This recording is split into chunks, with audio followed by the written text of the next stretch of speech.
Siguradong hindi mapapatawad ng mga Pinoy ang import na tumulak kay Renz Abando sa dami ng injuries na tinamo ni Lakay. Kulang ang parusa ng KBL sa ginawa sa Pinoy. Sa lumabas na video clip kuha sa aksidenteng pangyayari kay Renz Abando, ibang anggulo mga idol, makikita na klarong-klaro tinulak nitong goyang import na kakampi ni Alex Cabagnot si Renz Abando, kaya masama ang pagkakabagsak ni Lakay. Siya si Chinano Uluwaco. Sa mga hindi nakakakilala mga idol, ang import na to ay dating NBA player na naglaro sa Houston Rockets taong 2016 to 2018. Nagsimula ang KBL career niya taong 2019 para sa Wonju DB Promi. Nakilala ang player na to sa kanyang pagbuhay ng underhand free throw sa NBA na sumikat sa panahon ni Rick Barry at maging kay Hana Michi Sakuragi ng slam dunk. Kung titingnan maigi mid-air sa pagkuha ng rebound na Renz, mukhang intentional yung ginawa ng goyang import, knowing na napakataas ng talo ni Kabayan dahil sa tulak nagkaroon ng swing sa paa ni Abando, indikasyon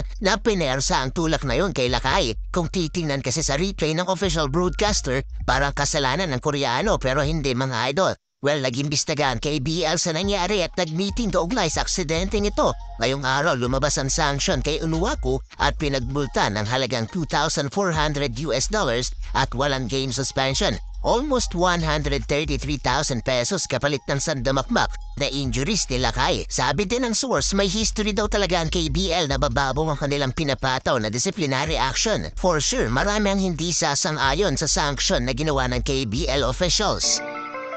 Lubhang naapektuhan mga idol, ayon sa source ang lumbar vertebrae 3 ni Lakay. Ito yung buto sa lower back na katawan natin. Yun din yung sumalo ng damage sa pagbagsak ni Abando. Bukod dyan, may 4 pang fracture si Lakay. Nagka-sprain din sa wrist at concussion. Ibig sabihin naapektuhan ang brain ni Kabayan sanhi ng malakas na impact sa pagbagsak. Sa madaling salita, na-trauma ang brain ni Lakay na pwedeng mag-cause ng headaches at pagkahilo na maaaring magtagal ng ilang linggo. Ang worst case scenario mga idol ay pag inoperahan si Kabayan sa spine ay magre-resulta sa pagkaka-sideline ng halos isang season.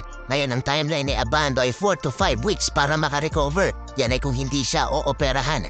Blind kawalan sa anyang Red Boosters na rin sa Abando, hindi rin makapag-participate na sa slam dunk contest para depensahan sana kanyang titulo bilang KBL Slam Dunk Champion kontra sa Pinoy na si Justin Gutang. Nakakapanlumo na pangyayari na kahit si Coach Tim Cone ay natakot sa injury ni Renz Abando. Hopefully makabalik sa dating form sila kay mahaba-habang journey sa recovery ni Renz at sana hindi na maulit pa sa future. Kailangan lang talagang mag-ingat sa talon. May warning na nun kay Lakay nang magtamo to ng minor injury sa tuhod laban kay Kofi Cockburn. Ininda ni Lakay yung pagkaka-injury niya isang buwan ang nakakalipas pero bumalik sa dating sigla at eto na nga ang nangyari dahil sa aggression